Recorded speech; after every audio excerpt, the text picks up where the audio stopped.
Hello everyone, you are listening to YoRadio.com with DJ Sakara, and we are about to begin another one of our community interviews, and this week we are receiving the Black Company Guild from Great Lakes. With me today I have DJ Viceroy and two members of the Black Company, the Guildmaster of the Guild, Sir Bart, and one of his ops, Pex. So if you guys want to introduce yourself so that people can familiarize themselves with your voice, Sir Bart. Yes, I'm Sir Bart of Black Company. And Pex. That would make me Pex. Alrighty, so getting right down to business. Oh yeah, actually before I start with the questions, I want to remind everybody that are listening to us right now that if you have any questions that you would like to ask our guests, or if you have any comments you would like to make, you are more welcome to do so by posting your questions in IRC, Your Radio channel. If you need more details to connect to IRC, you can find all the information on our website, www.yourradio.com. So now, with the questions, I guess the first one will be addressed to you, Sir Bart, since you're the GM. Just want to know, are you the founder of the Black Company? And if you are, what inspired you to start this guild? Yes, I'm the founder of Black Company. We were part of the nobility on GL. They were a beta guild, and they were more into crafting, dungeon hunting, and they really weren't equipped to deal with the player versus player conflict. And a small group of us formed a side guild within the guild to basically be the enforcement arm of the guild. And we started freelancing as the Black Company when somebody needed to be retaliated against for killing our other members. So basically the Black Company was kind of like just the defenders of the original guild. Mainly so. We were sort of a secret group within the guild because the GM of the nobility didn't really like player justice, and he didn't think players should kill other players. And so down the road you ended up separating altogether from that guild and totally went on your own. Yes, when the GM of the nobility found out that we were killing other players, he was very upset about it, and we were forced to leave the guild. So the Black Company split off from the nobility. Okay. And what is the philosophy of your guild then? Since the original one, the nobility, was more of a crafters guild, as you said, you guys clearly wanted to PvP some, but my understanding is that you were mostly fighting against people that were doing you wrong. But did that change in the course of time? Well, over time, at first we were an anti-PK guild, and we would only actually go after the Reds and Fel. This was, I guess, during the Dreadlord days.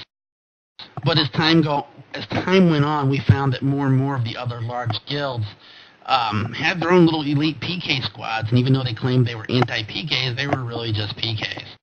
And we decided that we were going to be the law of the land, and we tried to enforce that upon the others. Okay, and did that change any further down the road?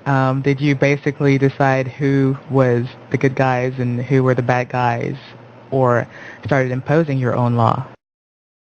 It got to the point where we just decided that anybody not in our guild was the bad guy. Okay. That's the way of looking at it. And what does your guild do, essentially, beside killing anybody that's not in your guild?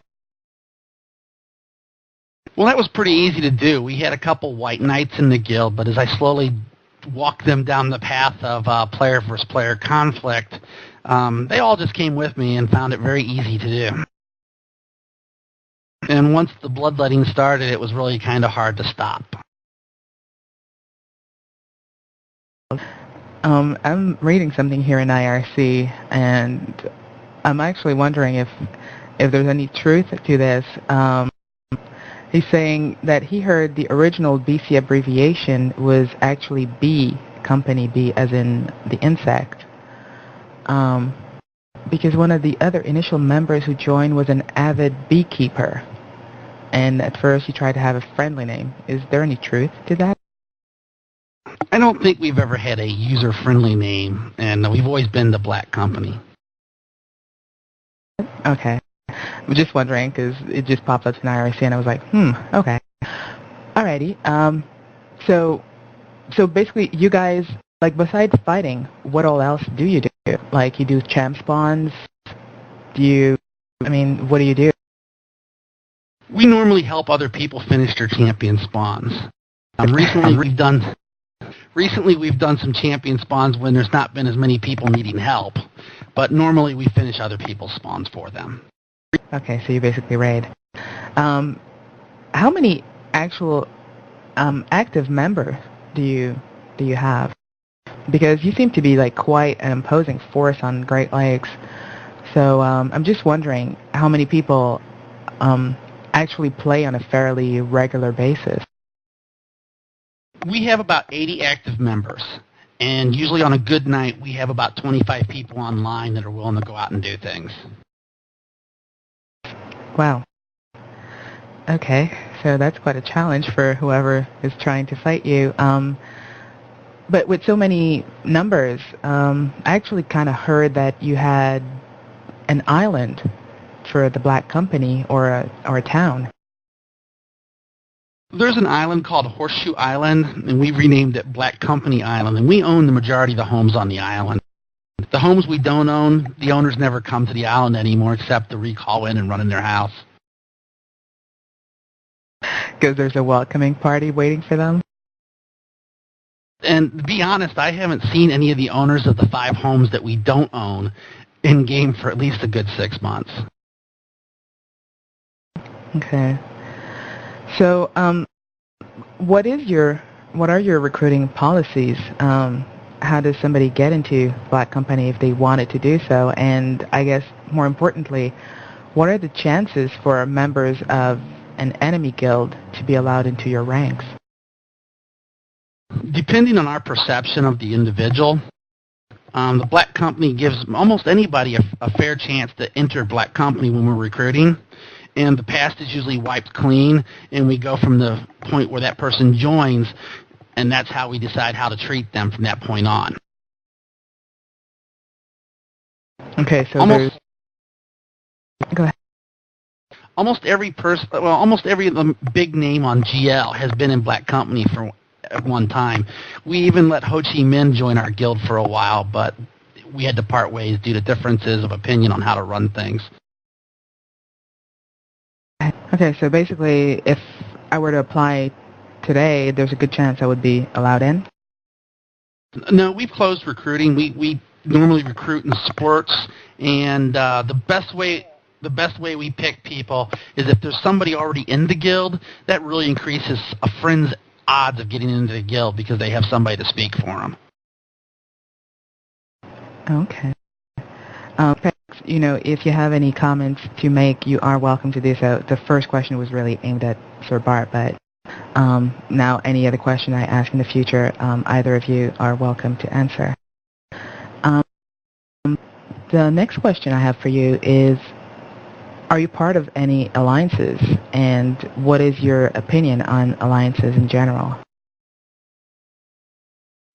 Black Company has an alliance created right now with our faction stone.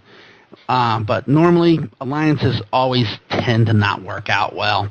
The only alliance that ever worked for Black Company was a guild called Sinister. The abbreviation was Sin, and their leader was Bone Dancer. And I learned a lot from watching Bone Dancer run his guild on how to do things with my guild. He was probably one of the better GMs I'd ever seen. Okay. But aside from that, you're not really interested in allying with anybody else? We sometimes have working arrangements for a guild where they'll pay us and we'll let them do a spawn. They will pay you and you will let them do a spawn? Well, they're paying us for our protection action basically on not showing up at their spawn, because sometimes we do scout a lot, and a lot of times we do visit people's spawns, and the outcome is usually unpleasant for the people we visit. Well, actually, it's funny that you would mention this because I was reading your public forums, and I stumbled on something that really made me grin. It said, all those with or wanting a mining permit, please contact Sir Bart. And I was like, excuse me? And so if I understand this right, if somebody wants to mine in Felucca without risking getting PK'd by your members, they would need to clear it with you first and maybe even pay a fee to be able to mine in peace. Is that what this is about? Yes, there's a lot of people that script mine, and normally it's very unprofitable for them if our best PKer, Zoo-Man, he's our miner PK, and he's really good at killing the script miners. And normally they end up, after about 2 weeks of dying all the time, they end up usually approaching him and paying him a fee to be allowed to mine. Wow. And can we ask what kind of a fee we're talking about? I think he usually bases it on how much they mine. Standard fee is about $100K a week to mine. But you've got to understand, we're very persistent. We know where they mine. We know what their timing is. And really, 95% of these people are unattended. They're running a script, and so when we kill them, it sort of kind of interrupts their scripts. It just makes more sense for them to pay.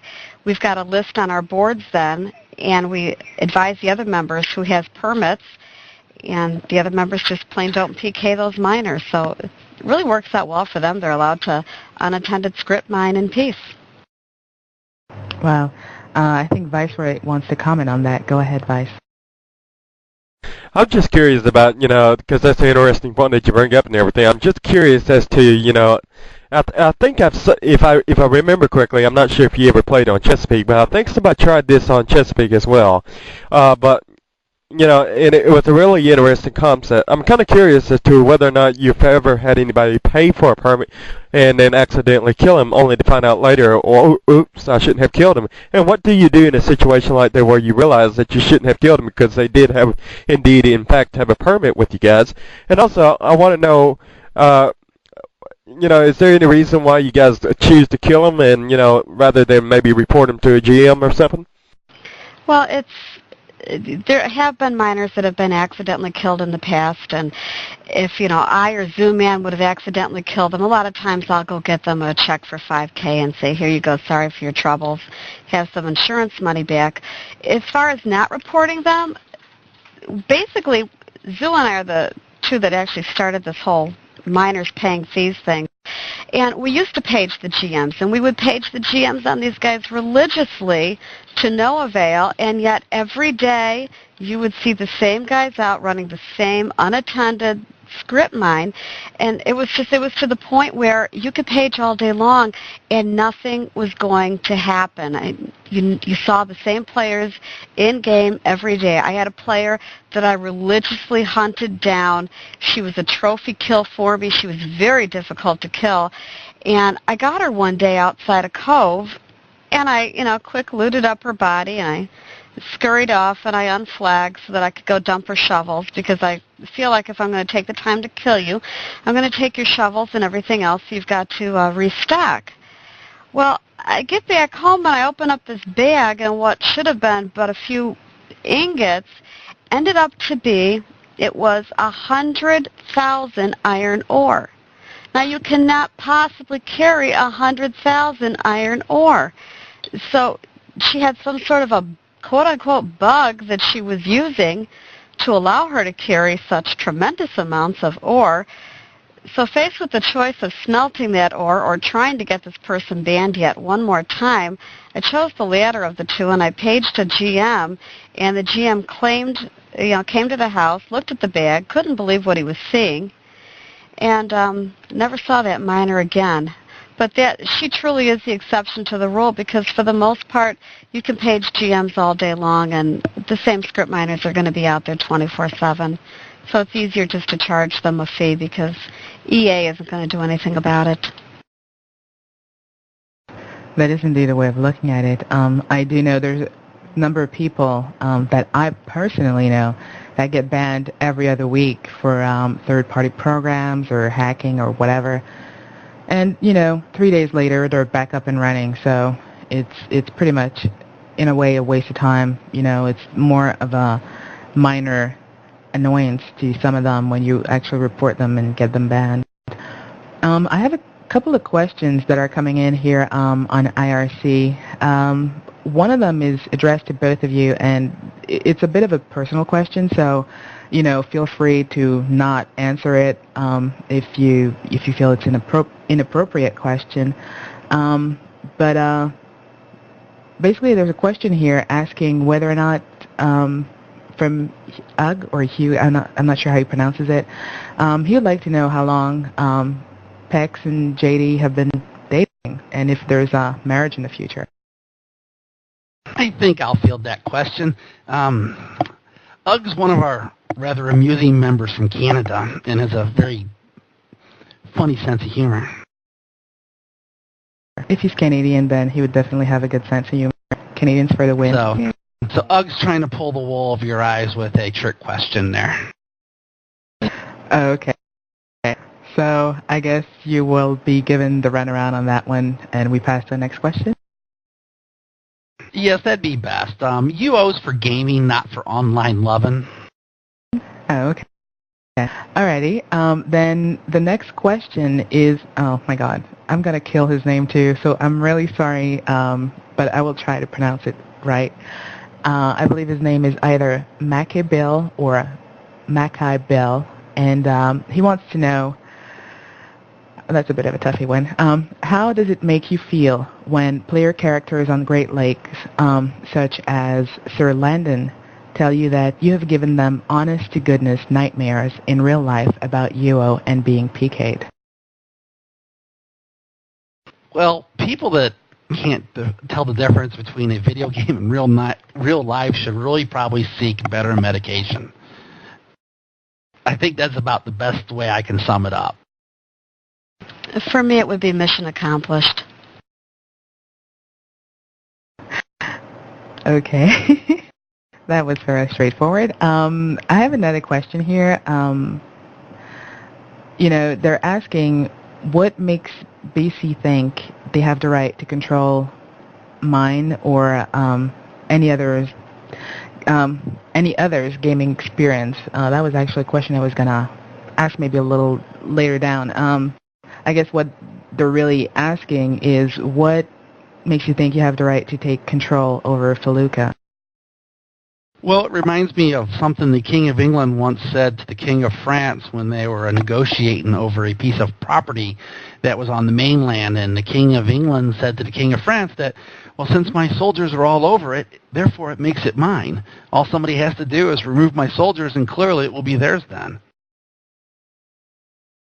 Yes. The problem is, though, I guess you are right in what you're saying, but at the same time, once you have a guild that is, as well established and in a way as powerful as BC has grown to be, what are, is there like any hope for newcomers?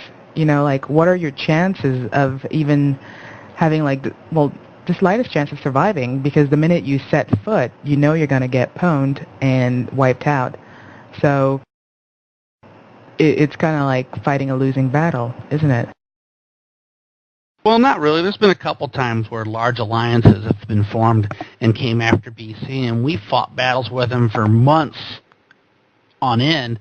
There's been about 4 or 5 big guilds that have formed just out of their love for BC, and we've had some really good PvP contests on GL over it. And we also do allow people to use the island spawn in T2A on Fridays as long as you're blue and tagged as another as a guild tag on you. BC will not come and kill you at the spawn. And we do occasionally, when people do raid the spawn, the other griefers on the shard, we do go out there and stop them and allow the other players to do a spawn on Friday nights. That's pretty cool. So is it like all Friday nights that they can spawn on Terra Sanctum, or is it like one spawn on that night? we allow them to do the one spawn in T2A that's on an island off by itself, and anybody who wants to go and work the spawn that's tagged in blue and not in one of what we consider the griefer guilds, we allow to work the spawn, and occasionally if we see them getting attacked, we will go over there and remove people that are troublesome. Okay, I think Viceroy wants to ask a question. Go ahead, Vice. Sure. I actually want to know, going back to the miner's permit and everything, what do you do with regards to the people who decide or choose to mine in Felucca? Do you, by any chance, go over there and, in Trammel eyes, in the Trammel player's eyes, grief them by stealing their ore or anything like that? Do you do that by any chance? Use that tactic in Trammel? Because, you can't PK them in Trammel. So I'm kind of wondering if you might steal their ore or something like that in Trammel, if they don't have a permit. Second question is a real simple question. It's whether or not Jasmine still belongs to BC on Great Lakes. That question came from Crystal Canyon, by the way. I don't see any sense in going over to Trammel to grief the miners. If they want to mine in Trammel, that's fine. They can mine there. That's where they belong. The salt resources should be left where they are, and that's in the mountains. Jasmine is still a part of BC.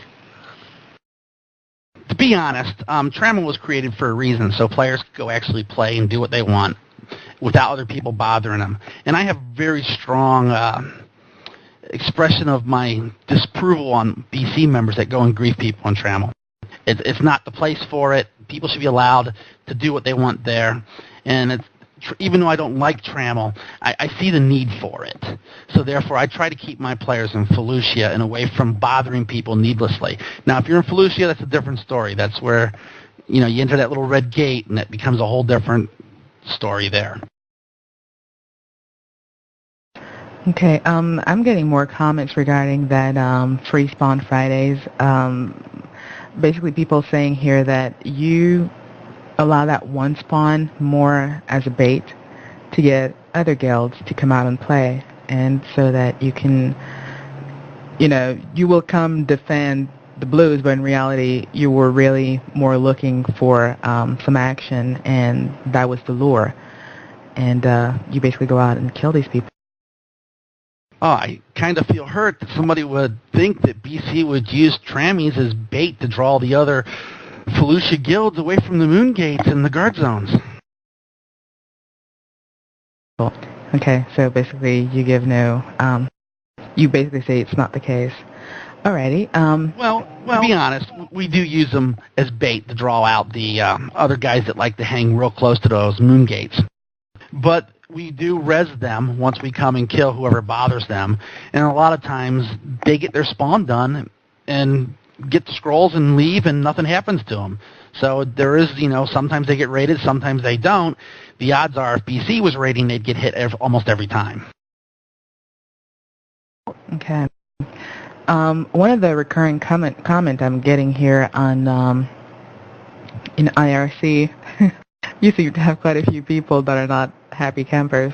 One of the comments I'm getting question is, how do you feel? I guess it kind of meets one of the questions I had asked you a little earlier regarding that guy having real life nightmares over this. But this one is in game and says, how does BC feel about the fact that multiple guilds have left the Shard due to BC competition? Well, moving because, there's better job opportunities somewhere else is part of life. And if they don't feel they can swim with the big fish, they need to go to a smaller pond. But don't you fear that, at one point, if you are too overpowering constantly, that you're basically emptying your own shard and your own competition? And for this, I kind of have to compare with the situation we have on Atlantic. My guild was part of a 3-guild alliance, and for a long time, we totally owned the shard.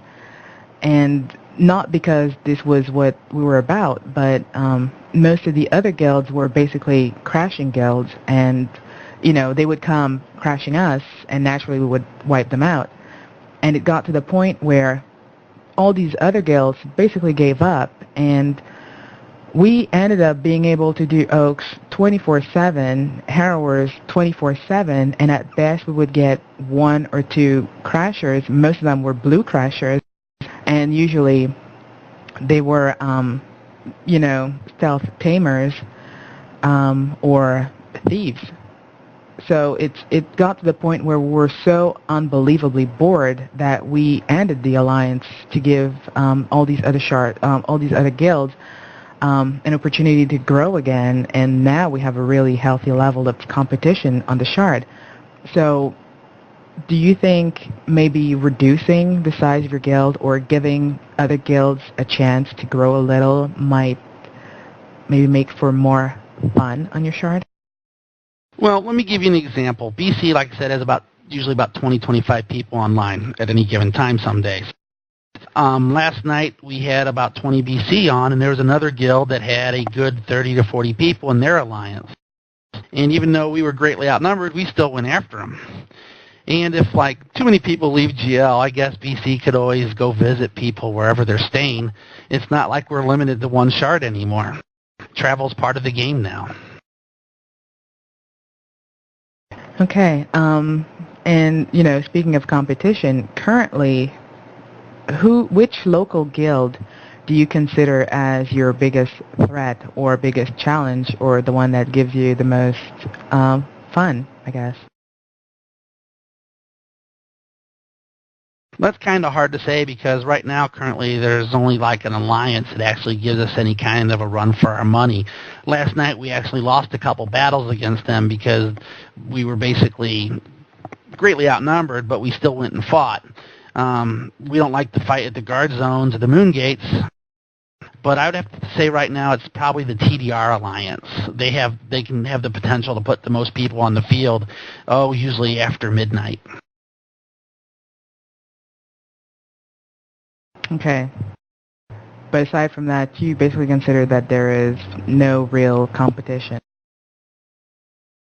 Since the latest guild to leave GL, there really hasn't been much serious competition on GL. We can do what we want when we want. And and how do you feel about? I mean, your guild has basically been making certain guilds leaving the shard, but because of that reputation that you've had, your reputation definitely precedes you on Stratix and on many other shard where it is known that BC pretty much owns Felucca on Great Lakes, and a number of guilds have decided they would try or actually did come to Great Lakes to try and put a stop to the monopoly that you have there. And currently, as I understand it, currently the EA Guild from Lake Superior is on Great Lakes helping one of your enemy guilds. Are they still there? And, how did that go? And also, well, we can start with them, and then we can move on to the other guild that visited you, the Fallen Lords.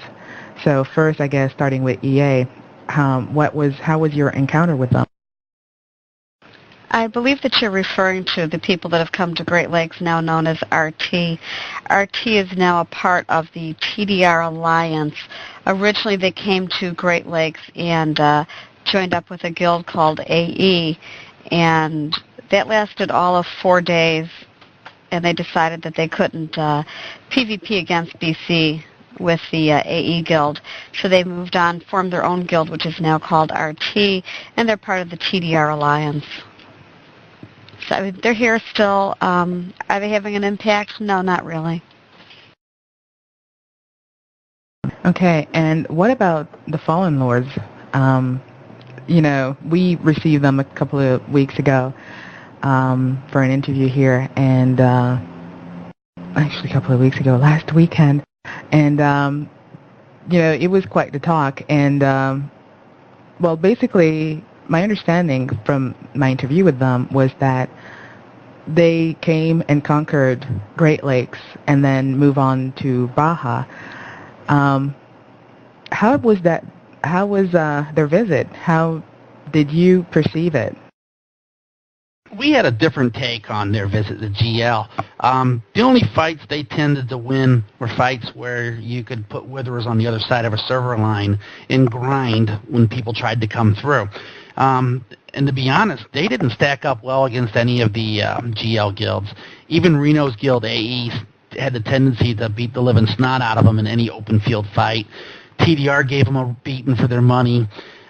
They were basically insurance checks waiting to be cashed. Granted, they could hold a Horror, but, you know, who couldn't hold a Horror with 10 Necros?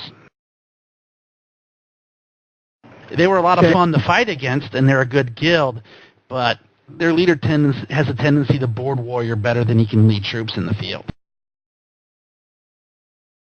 So basically, you're saying that they were not the threat that they claimed they were, and that they did not annex Great Lakes to their empire. If they were such a threat, I would have thought they would have stayed on the Premier Shard and stayed and fought. There was a lot of good fights with them. The fights they tend to win are the ones where they could set up on the other side of a server line, and you had to come across and get withered before you could even, you know, get the screen back up as you cross the server line. And if you talk to the majority of GL, they'd probably say the similar thing. The one horror that was an open field fight in Destard, BC beat down AE and FL at the same time when we took it from them. Well, my understanding about them leaving was that they basically left. Well, on one end, they feel that they did conquer BC, and that on the other end, they, when I'm saying BC, that they did conquer Great Lakes, but also that they were dealing with some serious lag, which was one of the main reasons they wanted to leave that shard, because it was a little painful to PvP there. Well, some people may have experienced lag. I don't believe that lag was really the issue with them. They stayed a total of 31 days. We could put their guys on foot, and they would still outrun us on mounts. They're from the West Coast Shards. I'm playing over on Baja now part-time. My ping is twice what it is to Great Lakes, but I have no problems over there competing. I mean, I don't see it as an issue. I believe that probably for maybe a handful of their members, they could have had a lag issue. Definitely Great Lakes is one of the older servers. Our hardware may not be up to par, but to use lag as a reason for having left Great Lakes, no, I'm sorry, I don't buy that. It doesn't hold water. Too many of them were able to outrun us on foot, and if you're lag that bad, you're not going to outrun me on foot. I have to agree with that one. Even though, well, I don't know, Atlantic is still kind of hoping that they will drop by, but they're saying that after their experience on Great Lakes, they're not sure they're going to be coming to Atlantic because the Eastern Shards are killing them. But, oh well, we shall see. I did see an FL scout on our shard a few days ago, so we shall see. Another question I had for you was that I heard some of the BC members actually followed FL to Baja to continue fighting. Is there any truth to that? There is truth to that. 4 of us went over there. I was one of them. We joined RAR to help them defend their shard. I've had fun over there playing with them. Like I said, I've got twice the ping, but it just doesn't prohibit anything. I would have to say the RAR shard, the RAR guild on Baja is a pretty impressive group of guys. They're lucky if they have 12 people on. And Fallen Lords went to Baja to fight them. Why would you take such a huge guild to fight just one small guild like that? It just kind of amazed me that that would be where they would go. You mean that you're surprised that they would go to Baja? Or I'm not sure I understand your question. Well, Baja's there's basically two guilds. There's the SI Spawn Guild, who basically allies everybody, and then you have the Roar guys, and they're a very small group of individuals. And when FL first got there, they wouldn't fight the SI guys unless they killed the Roar guys first. It just seemed to me that take that many people to go fight 12 guys seemed kind of strange. Well, not necessarily. You can have a small group of people, but they're very good PvPers, and, 1, 2, 3 good PvPer could easily wipe out 12 people or 20 people if they're not as skilled PvPers. And, following my interview with the SI Guild, it was fairly clear that most of their members are actually spawners, not PvPers at all. A lot of them wear nothing but luck suit, LRC suits with no resist. So basically people that are very easy to drop. I mean, you do one combo on them and down they go.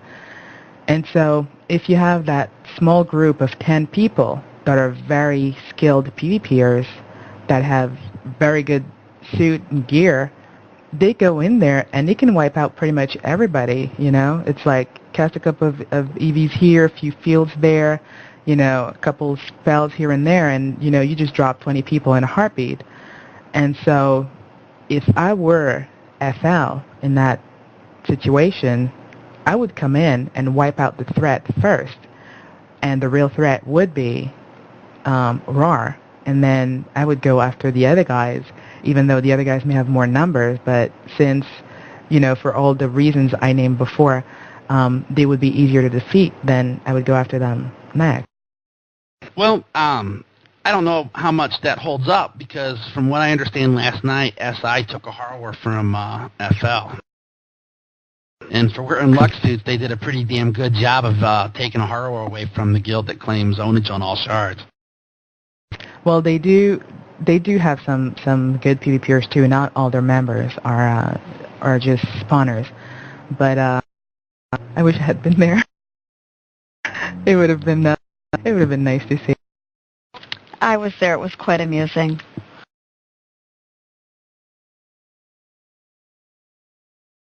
Alrighty.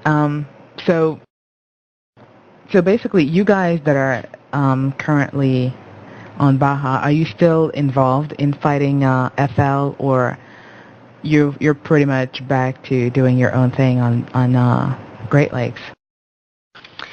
I would say probably about 99% of my time is still spent over on Great Lakes. If there's nothing going on Great Lakes, I might jump over onto Baja to see if there's anything going on, or if they've actually found something, like last night, which was the case that this harrower was up. I got an ICQ that if I was available to jump on over there. Great Lakes keeps me fairly busy, so I don't play on Baja as much as I would like to. I enjoy playing over there, but there's just too much going on Great Lakes most times for me to do anything else. There's two of the four are still over there. The other two went back.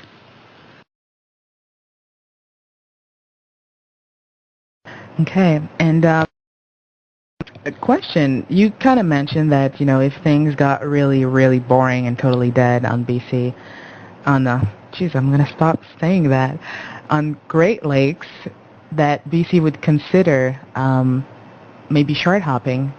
Is this something you would seriously consider doing, or have, a portion of your members already considered going to other shards and fighting other people? It would have to be something we consider after Modane's Legacy comes out. We would go for a set number of days, and then afterwards just leave to see how the PvP is. It's really hard to go to somebody else's shard and claim ownage if you only stay a certain amount of time, because whenever you leave, they can always point out, well, you did leave. So it would just be go for the fights if it was worthwhile. It'd be a hard decision to make. I'm hoping Modane's Legacy will liven things up a lot. Yeah, well, I don't know. Actually, we're going to get back to the Mundane Legacy bit in a little bit. But, when you do shard hop, there's really no way around it.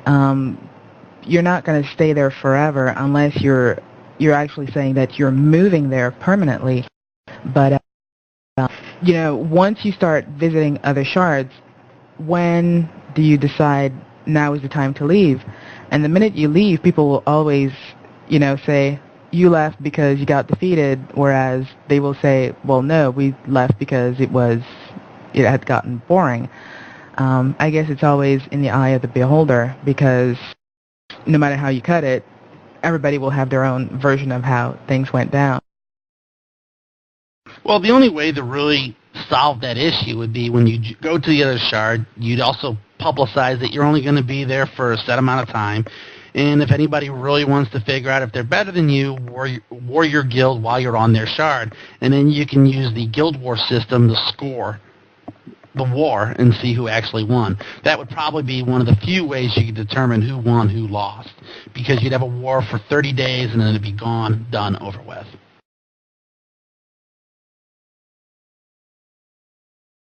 I have a question here from a member of the SI Guild, and she's actually wondering how many guilds on BC actually do bother trying to do spawns, knowing that you're always looking to wipe them out. There's quite a few guilds that try to do spawns, and we don't actually raid every single spawn. We actually do let people get by with one here or there, so they try. Oh, you do, so it's not systematical. But how do you select who you give a break to? Is it more depending which guild's doing it, or is it according to your mood of the moment? Oh, it has a lot to do with mood, but sometimes if we have multiple guilds doing something, we'll decide which one of the guilds that we want to visit the most and go from there. Okay, because I'm looking at certain guilds like we have here on Atlantic. They will basically scout every single altar, and if there's 2 or 3 spawns being done, they will go raid the one that's the closest to being done and then rush to try and raid all the others. In your case, would it be more okay, we're going to raid that one, and then we're going to chill, and then we're going to go after another, or do you also try to raid a number of them? We normally decide who we want to raid based on who's actually working the spawns. It doesn't really matter to us whether or not we get the scrolls or not. We basically go based on who's doing the spawn. If one of our enemies is doing it, we will go after them before a guild that's mainly from Trammel. And so, most of your members, are they blue or red, and which kind of character do you raid with? Everyone in BC has at least one red character, and normally we like to try and raid on the majority reds, and maybe one tamer, one protector if we have enough people. But normally we prefer to go on reds. And so when you do a successful raid, like you said, one tamer, one protector, so it would be one person, only that one tamer that would be attacking the champ while one person protects, so you get all the dubs? Or would all the reds also get to hit the champ knowing that you're losing dubs? No, it depends. If we're in a hurry, we'll have the reds kill the champ. If we're not in a hurry, we'll let the 2 blues finish the champ. And how do you distribute the scrolls afterwards? We have a system to where anybody can roll for any 20 that's acquired. The guild takes all the 15s, and then people have to actually ask for a 15 if they need one for their character. We have a pretty good system where nobody has to pay for a 15 skill scroll, and we usually keep tons of them in stock, so if anybody needs one for a new character, we can usually hook them up in a matter of 2 minutes. And that's for the protection scrolls, right? They get to keep whatever drops in their bag. No, all the scrolls get turned in. And like I said, if there's any 120 scrolls, everybody that went on the raid can roll for the scroll. A person can win 1 a week unless everybody that was at the spawn has already won 1 for the week. And it distributes the scrolls pretty fairly out amongst the guild. Okay, so, well, if it's not a scroll that you need for your own character and you just want to make a living, selling your scrolls, I'm just a little confused, how that ends up working. And do you actually keep logs of who did what spawn or who's been most active during the week? Or is it pretty much any member that can show up on that one day where you do the rolling and they get to claim some scrolls or something? Well, 10 skill scrolls are basically trash. We throw them on the floor at the house. People pick them up if they want them. The 15s we use for building guild characters. And if somebody wins a 20 on a raid they win on, they can sell it or use it. It's totally up to them. We roll for the scrolls immediately after the raid. So if we go raid a spawn at COD and we get a 20 Madgery, after everybody leaves the star room and groups back up at the guild house, we roll on it immediately. There's no waiting for that. Okay, so that would be for the 120s, and all the 15s would be put in the guild stack. And if somebody says, okay, I have this character that needs a 15, then you look through whatever you have and hand it over to him. Is that correct? That is correct. Okay, that works. Viceroy has a question to ask. I don't know if this has already been covered or not because I actually kind of walked away for a minute, but I want to go ahead and ask the question anyhow. Basically, whenever it comes to distribution and, turning it in scrolls, how do you ensure that, nobody's holding out or holding back or on any of these scrolls? How do you guys address any of those issues when they do arise? Well, if there's actual evidence that a person has been taking things, we usually just kick them out of the guild. Normally it's based on a lot of trust. We let the members protect when we do the raids. If somebody's holding back scrolls, it's kind of hard to find out, but we usually do have a steady stream of really good 20s to roll on, so I doubt that's ever really been a big issue. Alrighty. I do have, actually this question is something that was I was told by a former member of my guild, somebody that used to play Atlantic with me, and he's now started his own guild, and he's shard hopping quite a bit with a few of his friends, and he was on BC for a while, and he told me something that I thought was kind of amusing, and I wanted to know if it was true. He says you guys have an interesting way of ganking people. He said that one of your members told him that sometimes you will set up a couple of boats outside Fire Dungeon and fill them up with hired NPC archers that basically whenever somebody recalls in front of the entrance or runs out of the dungeon or whatever, they basically get insta-ganked by all your NPCs. Is that true? Well, Archer NPCs will automatically shoot their arrows at murderer characters. And occasionally somebody feels like being a pirate and loads up a boat full of sailors and parks it on Serp's dock, and when a red recalls on the Serp's dock, he has to dodge all the arrows, and sometimes they're not so lucky and don't make it inside. Okay, I just thought that was really interesting. But don't they also do that to your own members? I mean, well, we tell people that we put the archers on the dock, and if they're silly enough to not listen, well, they have to learn. Sometimes you have to smack a puppy with a newspaper before it learns. Okay, go ahead, Viceroy.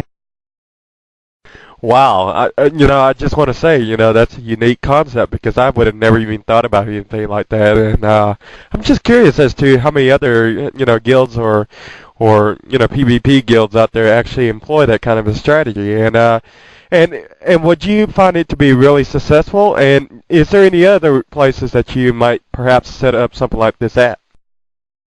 Well, the problem is with NPC archers, they're easy to kill. One poison field, they all die. So you actually have to put them in a guard zone to protect the archers, or they don't have a chance. The only place it really works well is if you have a house next to Tarvalon, and you can actually put them in like the wall of your house so they can shoot them as they come in, but the archers are still in the guard zone. Or Serp's dock, where you can park the boat in the guard zone and they can shoot off the boat. Other than that, that's the only two spots it works well. But yeah, that's a very interesting. When he told me, I was like, what? I had actually never heard of that being done before, and yeah, there's no doubt it's probably very efficient. It's just, I have to admit, I never would have thought of using something like that, and I don't know if too many other guilds have thought of doing it either. But anyways, moving on. Actually, before I move on, I just want to remind everybody that are just joining us now that we are doing, that first they're listening to YoRadio.com, and that we are doing an interview with the Black Companies Guild of Great Lakes. And doing the interview with me, I have Pax and Sir Bart. Now, for the next question, I would like to know how you feel about the current cell-based champs system. Do you think it's fine as it is, or do you think it should be revamped or given some kind of a boost? Because, I mean, it's been there for quite some time now, and except for the occasional new skill that gets introduced, there's really nothing new that's been brought into the champ spawn system. So what do you think about it? What they need to do is they need to make the champ spawns a little bit harder. They're way too easy to start with. They also should make sure that the special resources that are coming in the game, players should have to compete against other players for them. Being able to set up a easy UO macro and mine them is totally going to defeat the purpose of putting them in the game, because people are just going to macro mine them and they're going to become worthless. You need something to where you have to go and compete with other players. They should make these resources rare, and they should set it up to where you can't macro it. You have to kill something to get it. So therefore, it makes it a little more difficult. On the champs, I don't know what they can do to make or increase the longevity of them.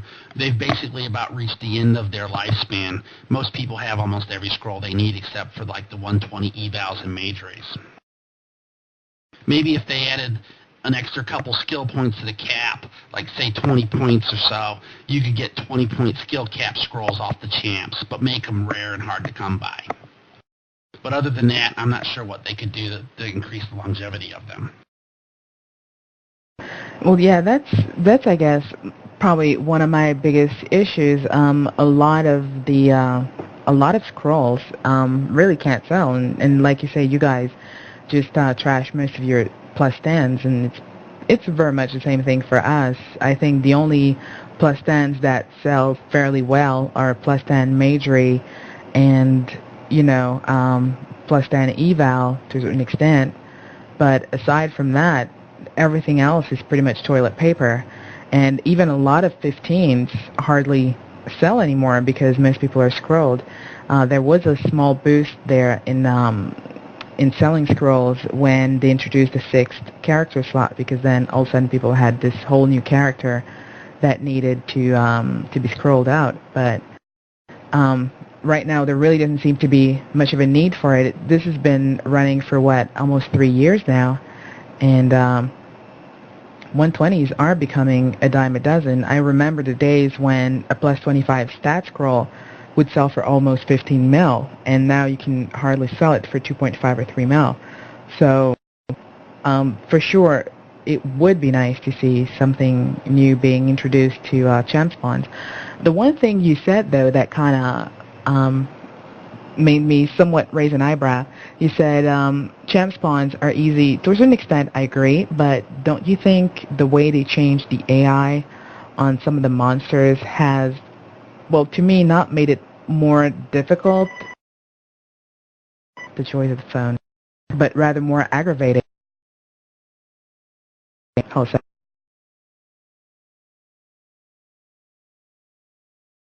sorry about that. Actually, my mom calling me to tell me she's made food if I want to come over to her place. Gotta love my mother.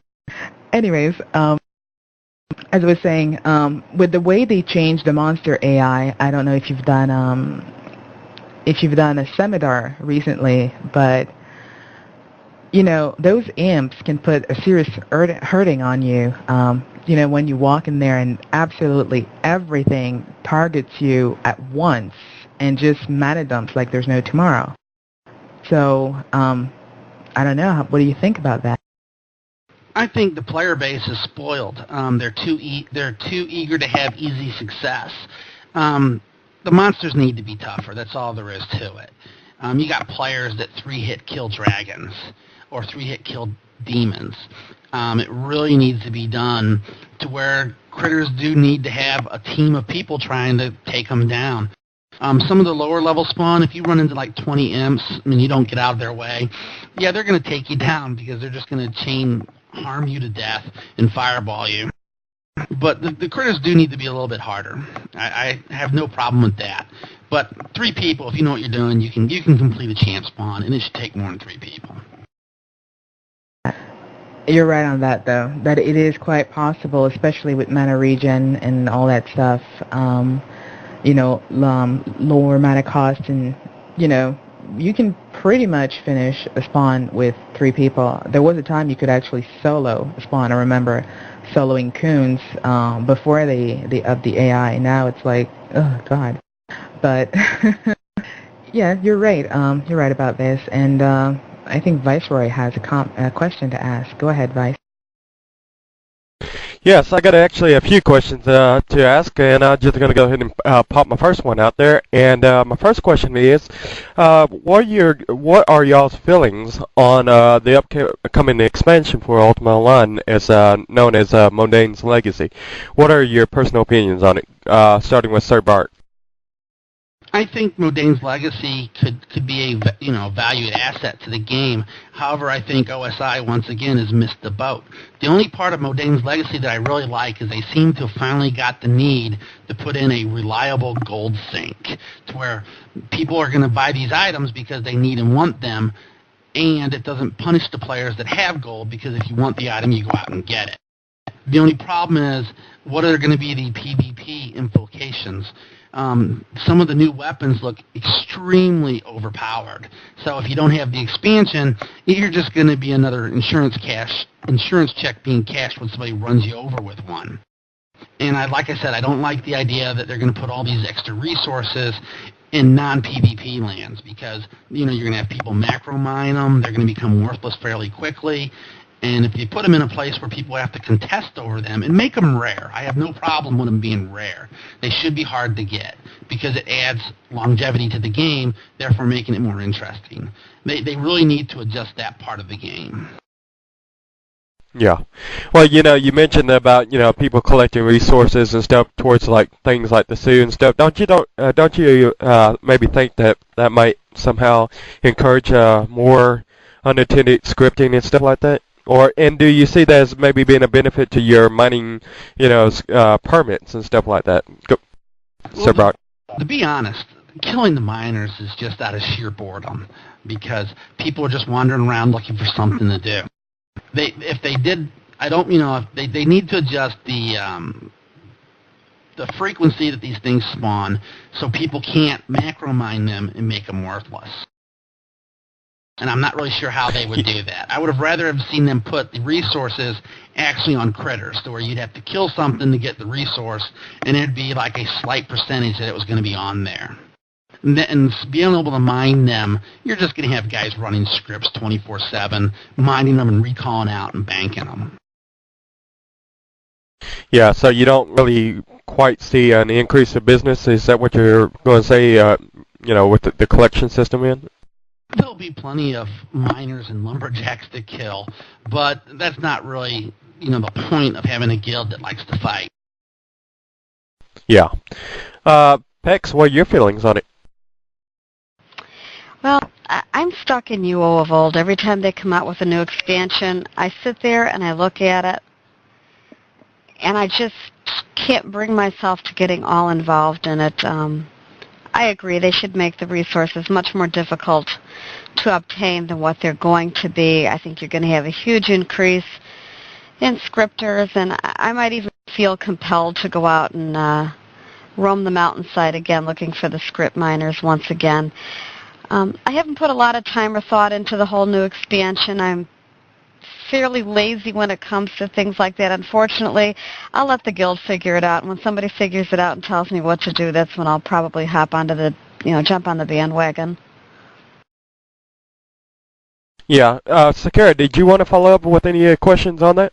Yeah, actually, it's something that Sir Bart said. Part of me agrees with you that there should be a way to prevent scripters, because I think it's really pathetic when you look at the price of certain resources dropping, drastically, because all these people are script mining it and getting tons and tons and tons of them in, huge amounts, and the honest players that do it the hard way can never ever compete.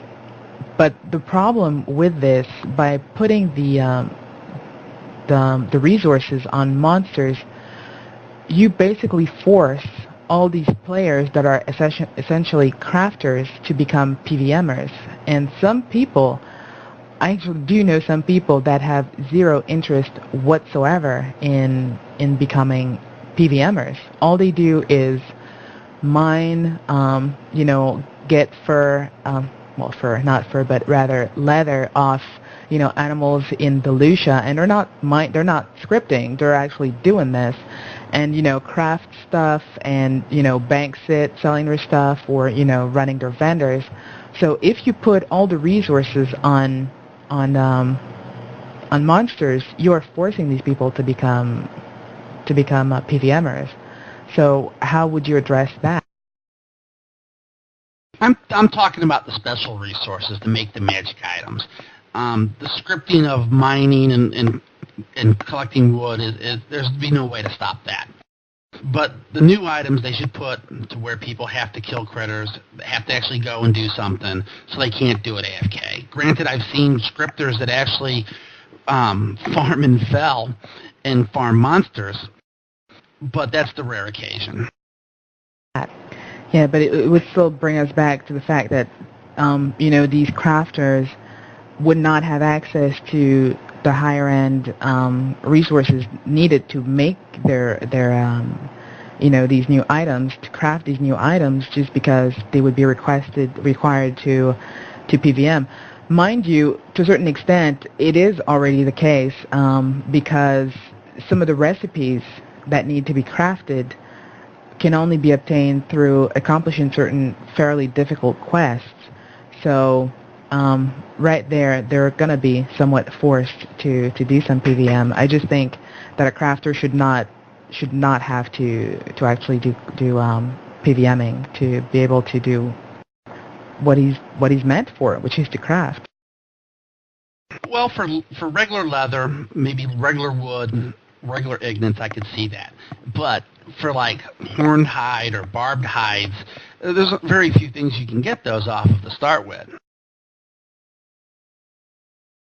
And there's some risk involved in the game. The problem has become the game has become so easy that the player base, every time something's changed, just goes nuts because they think they've had something taken away from them. True.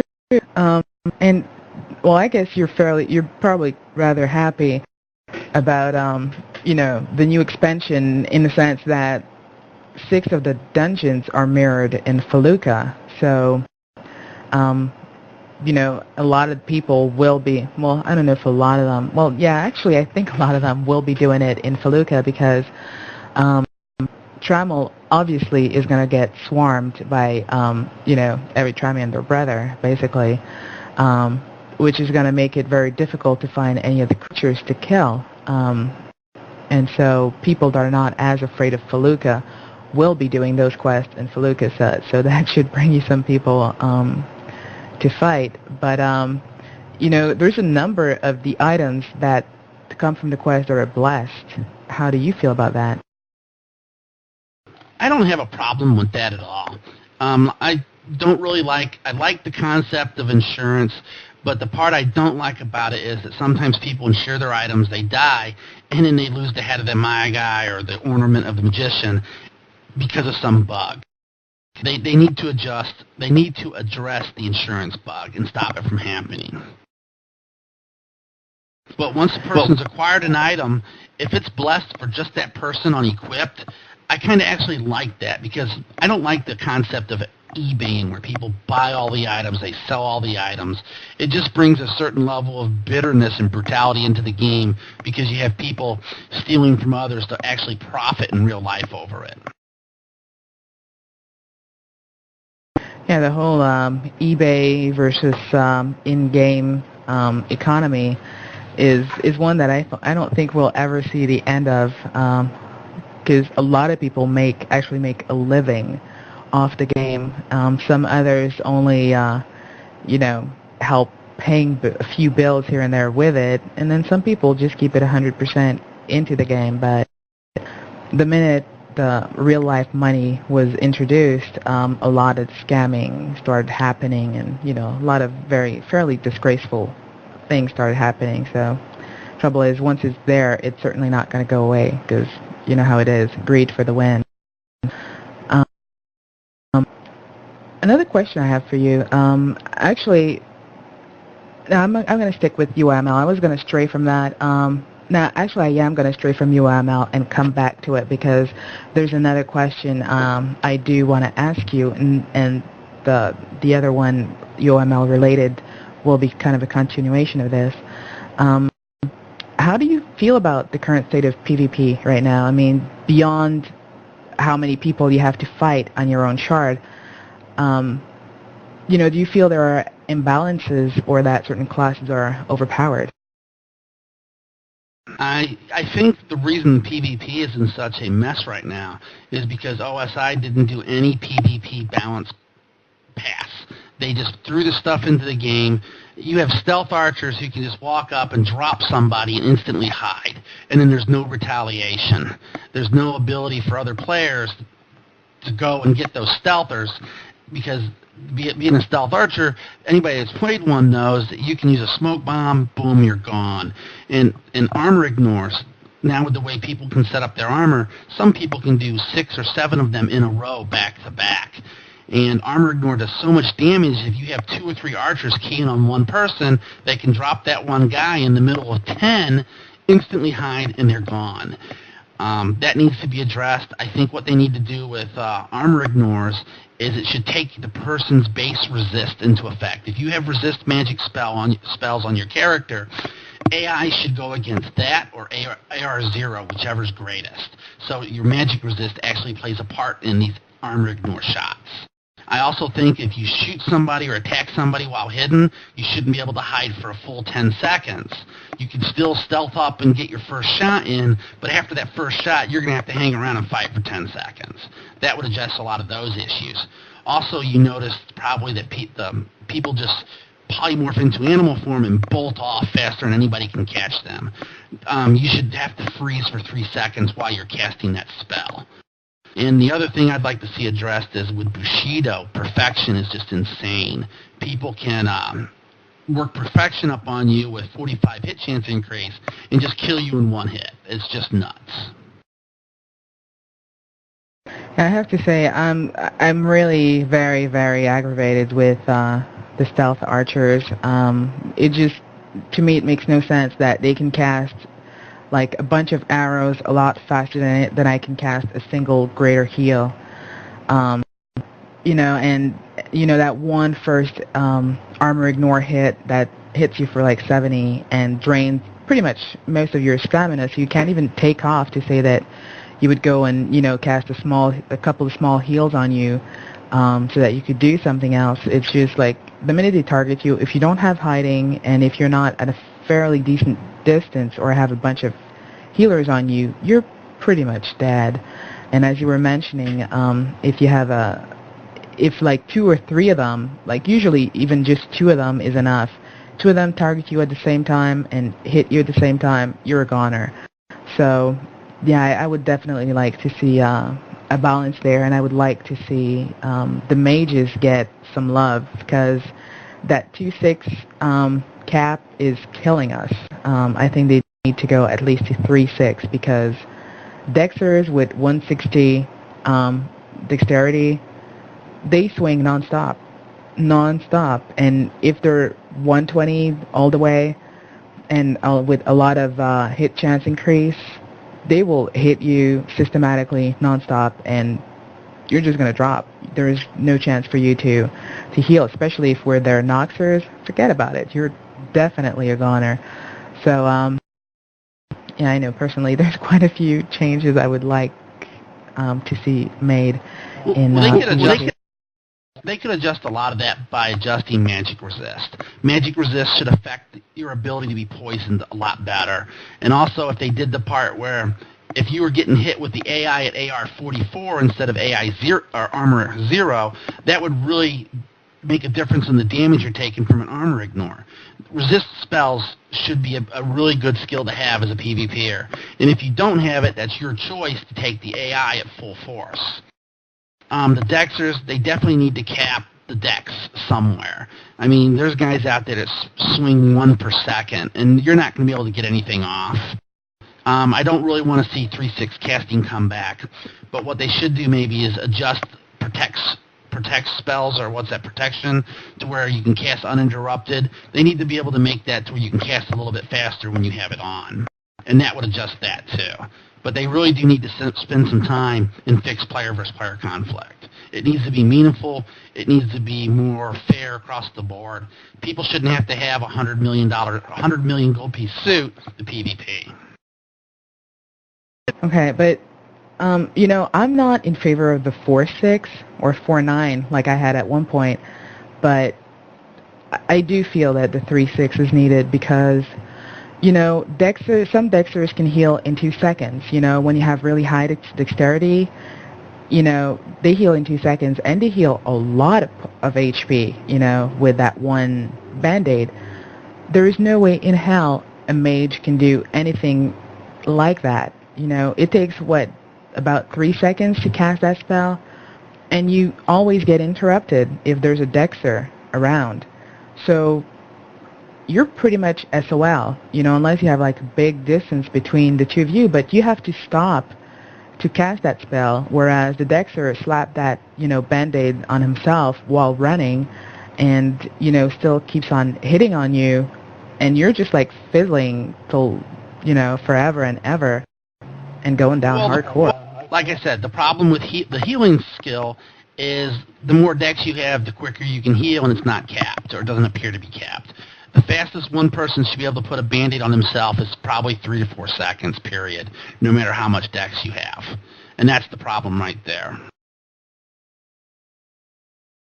Yeah, but even at 4 seconds, you're still fine because all you have to do is run for that 4 seconds to apply that Band-Aid, whereas the mage is running and cannot do anything but run, because to cast that spell, he needs to stop and pause. So it's, you know, I don't know. To me, it kind of sucks and needs to be adjusted. But I am receiving a question here. It's kind of funny because we're talking about archers, and somebody wants to know, does BC, like, how many archers does BC have? I would have to say BC has a good number of archers. We use them mainly on the battlefield to stealth up and dismount our opponents before we get there to stop the pod racer game. So we can just drop them off their horses and then come up and get them while they're on foot and they can't run away as fast. But we were one of the ones that were using archers first, probably on GL. But they, like I said, on the big battlefields out in the spawns, they have limited uses, except for dismounting people and running around doing the running armor ignores on people. I see. Actually, now that we're discussing this, you know, the state of PvP, how do you feel that AOS, not so much AOS, I guess, but more Shadow, my God, Samurai Empire. Jeez, my brain is going out the window right now. How do you feel that Samurai Empire affected PvP, especially with that Bushido and ninjutsu stuff? And do you worry about how the new spell weaving skill is going to affect PvP? Not only spell weaving, but you know, UML introduces quite a few things, such as, you know, the runic, I can't remember the stupid name of that thing. The Bowcrafter toolkit there. They're going to be having runics for that, and they're going to have poisoned arrows. So, how do you foresee this affecting PvP? I think if they put the stuff in the way they have planned, it's going to affect PvP poorly. Poisoned arrows, damage increased quivers. I mean, you're not going to be able to kill stealth archers because they're going to die. They're going to run off to their stealth friend. He's going to res them, and you're going to have their arrows back and everything. There needs to be a way that when combat's happening, the battle ends. I don't think you should always have arrows insured to where you can shoot them endlessly. I don't even like LRC. I think there needs to be a cap on LRC just like there is on LMC. They're going to poorly implement this patch for PvP, and it's going to totally screw it up. I'm sure everybody knows about the ninja bug, to where you can go around you can stealth around, summon a mirror image, attack a red in the guard zone. The red hits you, it hits your mirror image, which is blue to him, and then they say guards, and you get guard whacked. And this is a bug they've had around for how long, and they won't fix? I think OSI needs to think about their customer base a little bit more before they implement more bugs. But I hate to say this, I don't see it happening. Well, the one thing I usually bring up during these interviews is my one big main concern, which is the whole with the spell weaving, the whole summoning thing. I'm really worried that with all these creatures you can summon, especially the pixies. Granted, the pixies are really easy to kill. I haven't actually tried it on the beta shard, but I would be curious to see how it's going to like if you kill a pixie, does she end up paralyzing you forever and ever and ever, as they do at the oak spawn, and one spell weaver can summon up to 5 pixies. Now, you have a large guild. You say you can get between 20 and 25 people pretty much for any spawn you do. Now, say that in those 25 people, 5 or 6 of them are spell weavers, and every single one of them summons a pixie. We're talking about 25 to 30 pixies. That's an army. Now, your enemies come in, you have every single one of your spell weavers have their pixies guard them. And when you go after your enemies, we're talking about Armageddon here. And I only said 5 or 6 spell weavers. Imagine if you have more. Besides the lag, just the sheer strength of all these pixies, because you go down quickly when a swarm of pixies gank you. Don't you think that might become a serious problem? Well, if it does, we'll have to think about tactics on how to adjust that in the battlefield. But I'm not sure. Most of my guys are reds, and when you're raiding other people, you need to be red to be able to attack them. So I'm not really sure how the pixies are going to react to red characters. So I have no idea about ML. I'm not testing it. I haven't played with it yet. So I can't really answer that question. Yes, Viceroy. Yes, you said you don't really actually beta test or anything. I'm actually curious as to whether or not do you know anybody that's in your guild that's beta testing it right now, and do you guys talk about the beta test a lot on your forums or something like that? We have about 8 BC members that are actually playing around with it, so they really haven't gotten back to us yet. They've posted a few odds and ends, but nothing really significant that's going to affect us in an adversely way.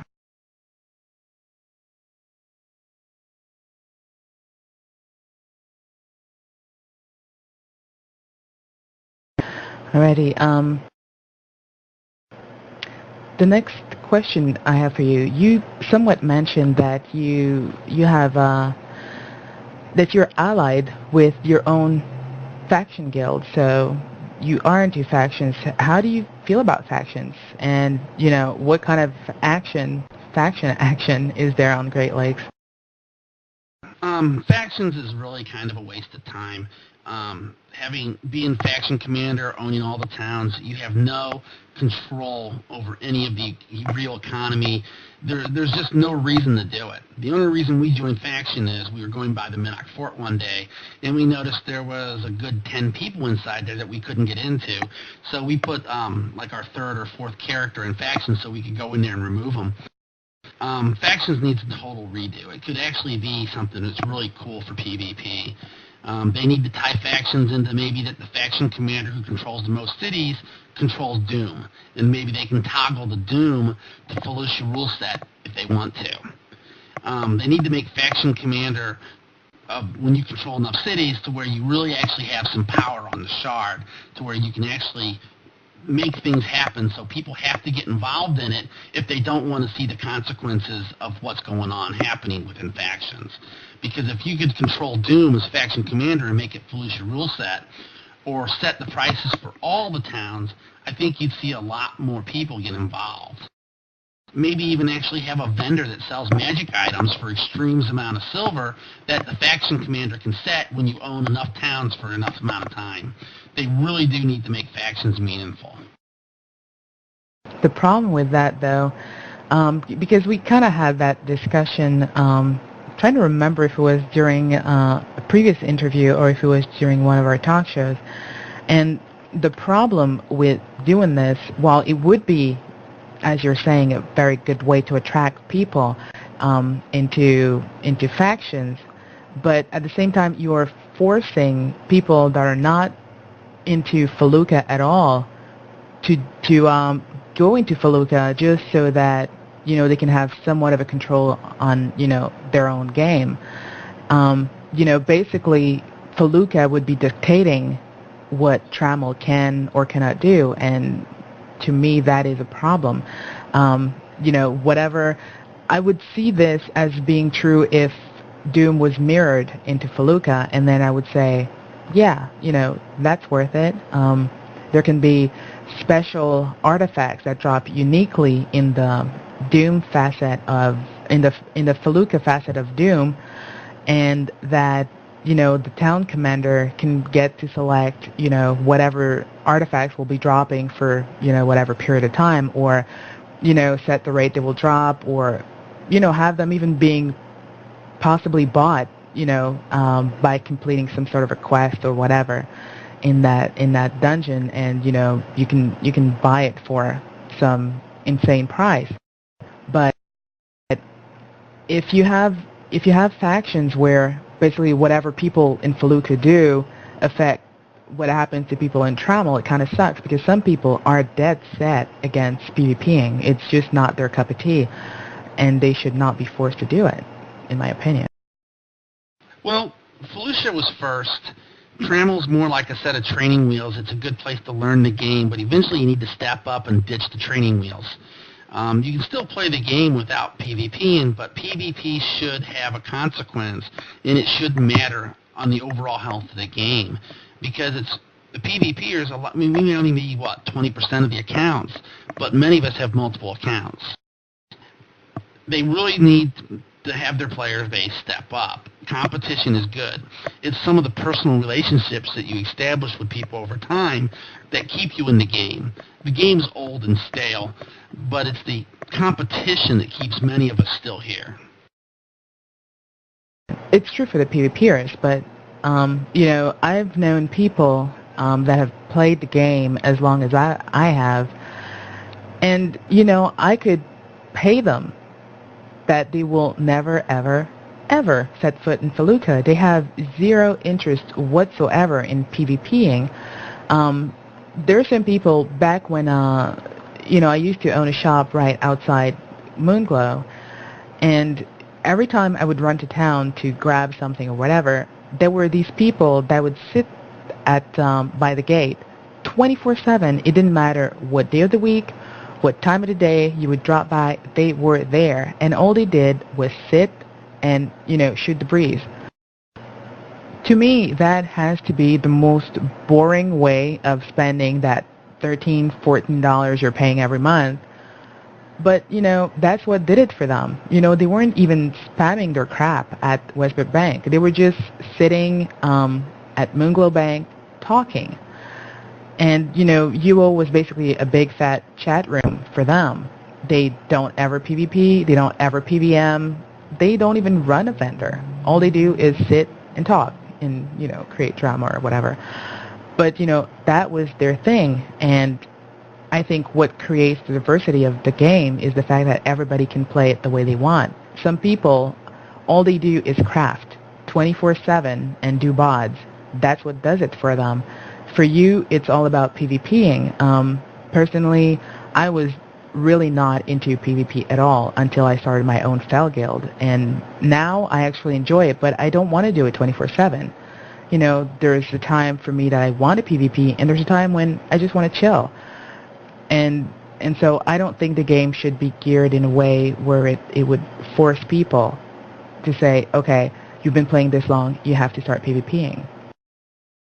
But given the factions, meaning would not force people to have to PvP. They can still sit at the banks or sit wherever they're sitting in Trammel and talk without people bothering them. The better stuff in game should have to be acquired by conflict with other players, and it should be hard to acquire. Things have become too easy, and that's part of the problem with the game right now. It's hard to go back. You can't take things away, or people will have a fit. True. I think Viceroy wants to comment on that. Go ahead, Vice. Yeah, basically, what I find really interesting, we did have I think it was a talk show in which we discussed that very issue, about maybe, factions having more of a control over the game or certain aspects of the game.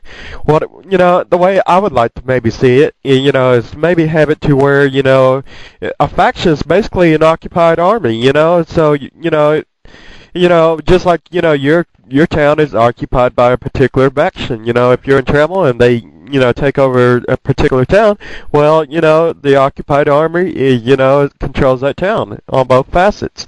If you don't like the way the rule, and like you said, if people, enjoy chatting and everything, I'm sure it wouldn't really matter to them if there was an occupying army or not. I just think it would give it more of a unique aspect to the game as far as PvP goes, if you actually occupied a EC, which is actually utilized by the player base, because then it gives it more of a meaning, in a way, because, if you don't like the way things are running, well, maybe the people will rise up and rebel against the occupying army. It's just kind of like in real life, if another country invades another country and imposes laws or martial law, and and they don't like it, or heavy taxes and they don't like it, well, they rise up and pretty much chase them out of the country or out of the city or whatever, and restore order, and then you have basically other factions in exile.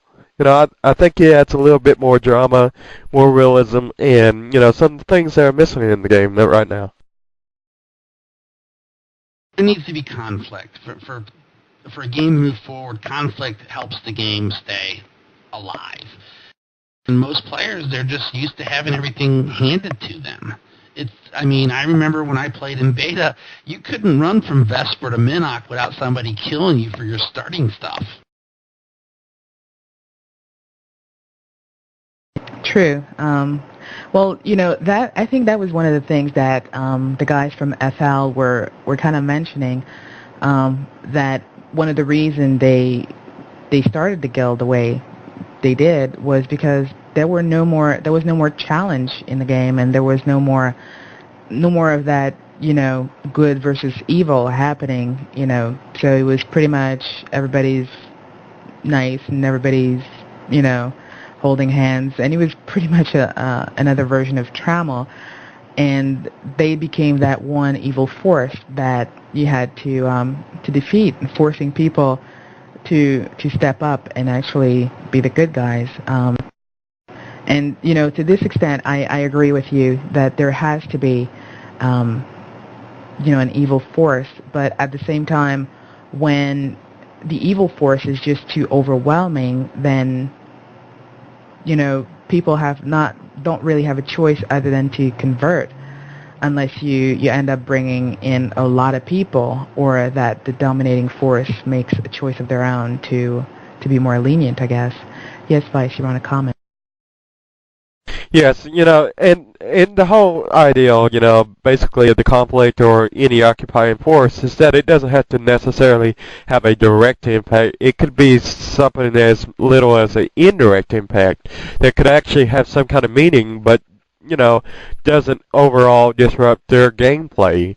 Just have an indirect impact on a person's gameplay, but don't have a direct impact. For example, the economy, have some kind of impact on the economy when another faction controls your city. That would be indirect. But as far as to what if it's somehow a limit to what you could do, that would be a direct. But as far as controlling the economy or having an impact on it in a negative or positive way, that's an indirect action. And that's what I think there ought to be more of. Go ahead, Sakura.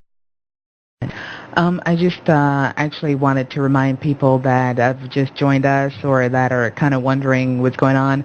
It's not a talk show today. We are having an interview with the Black Company Guild of Great Lakes. And right now we're just talking about, basically facets. Should a facet be able to have some sort of a impact on the other one? Basically, things happening in Feluca create some sort of control over the Trammel facet? You can go on, Viceroy, if you had more to say. No, I'm pretty much done. If I got a few other questions I want to ask you later whenever you're done. Okay. Actually, go ahead, Bart. Factions needs to be meaningful, and what they could do is if you control a certain number of towns and you're considered the faction in charge, you could be able to maybe impose a tax on all the vendors in game. So when somebody sells something for 100,000 GPs on their vendor, they only get a certain percentage, maybe up to the faction can impose a 10% surcharge of gold on all vendors, period, whether players, vendors, or in-game vendors. That's converted into silver or something. And you can impose a 10% fee, so when somebody sells something for 900K, for 100K, they only get 90 and 10K goes out of the game. But you should be able to adversely affect the shard one way or the other, depending on how you view things, by being the commander of factions. There needs to be some sort of special plum there that's worth having, worth fighting over, that people really want to see go one way or the other. I hear you. Well, I do agree that I would like to see I would like to see factions being a lot more meaningful, and owning a town being more than be able to place a few vendors here and there, and basically saying, okay, this is how much taxes we're charging right now, and whatever. I would like there to be a real benefit to the people of the factions that own that town. And I think it would also be nice if owning, controlling towns would also involve maybe part of the area surrounding even some dungeons and whatnot. Why not? But we shall see. I don't think they're planning on giving factions any love in the near future, but we can continue hoping. I do have one question for you here that was asked in IRC, and people are asking, how would you feel about having item insurance removed in FAL? You mean where if you die, you drop everything? Yes. That would basically kill PvP. It would go back to the days of people running around in naked or GM armor, because nobody's going to run around with their artifacts and lose them.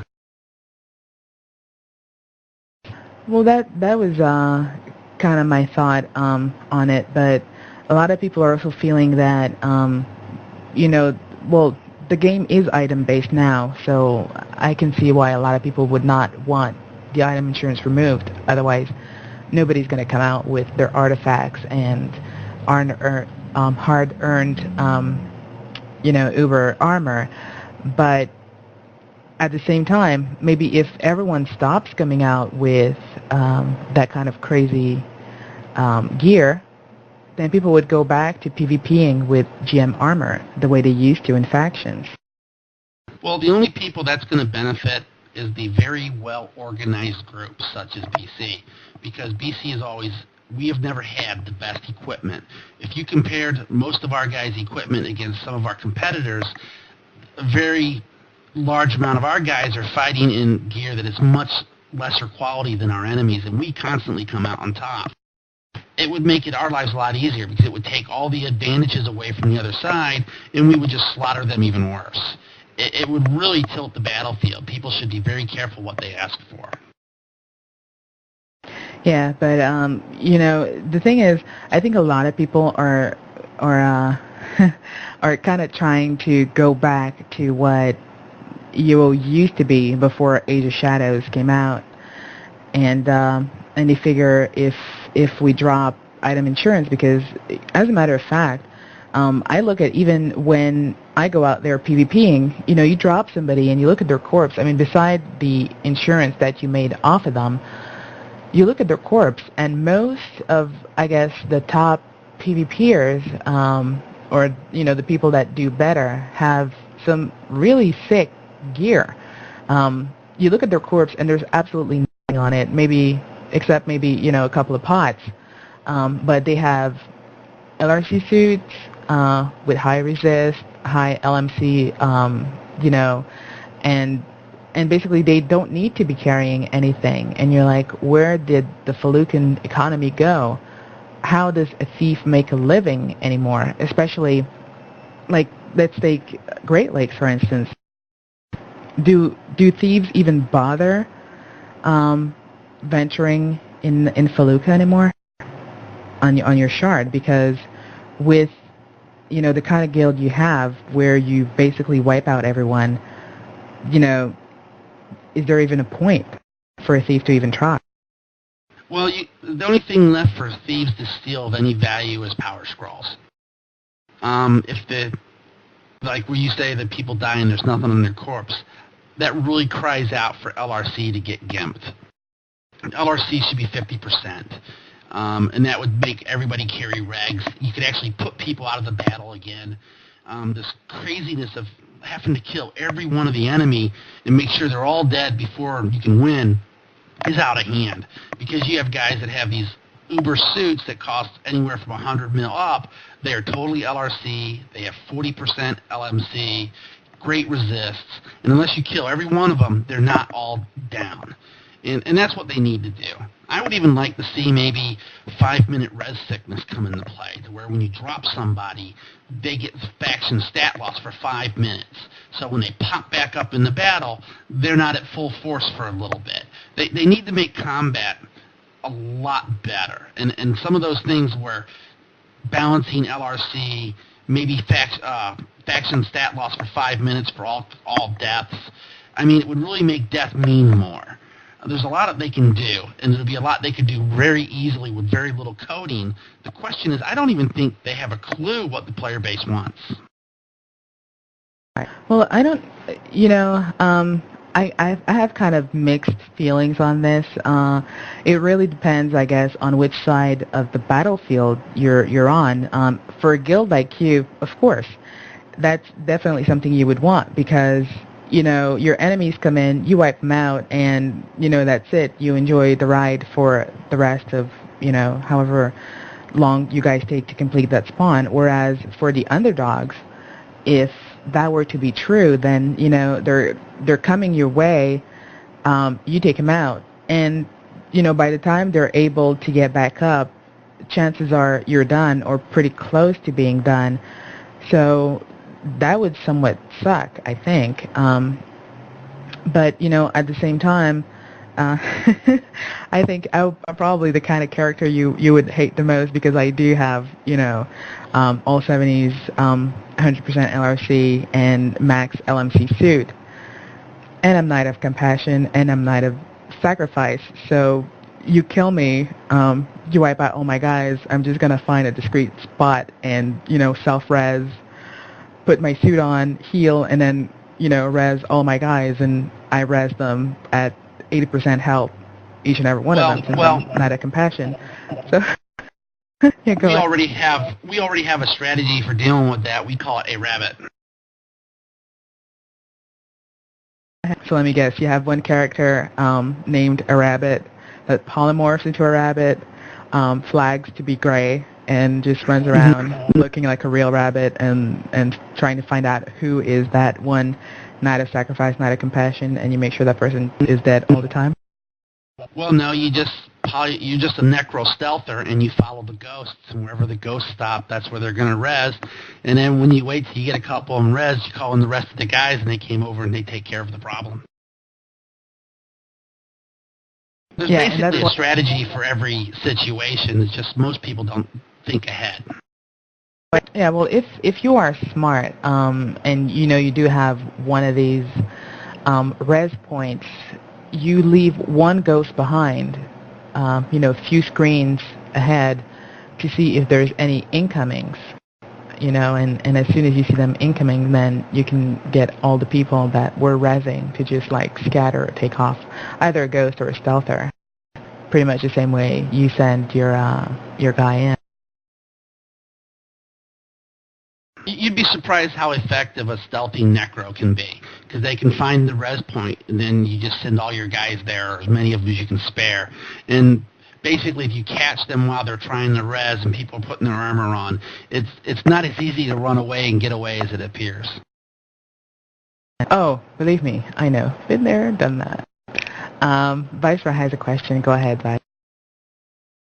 Yes, we're getting down to our last 20 minutes here and everything, so I want to go ahead and get these last two questions. It's a question which I ask everybody, pretty much whoever comes on your radio and everything, so I hope Pex is around.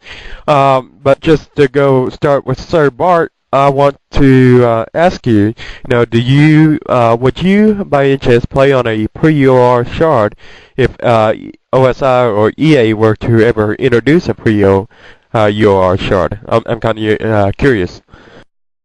I don't think I would, because it's kind of hard to move your guild, and if you do move your guild, you kind of feel a sense of responsibility for the people that you leave behind. It would be really hard for me to split my time between the two.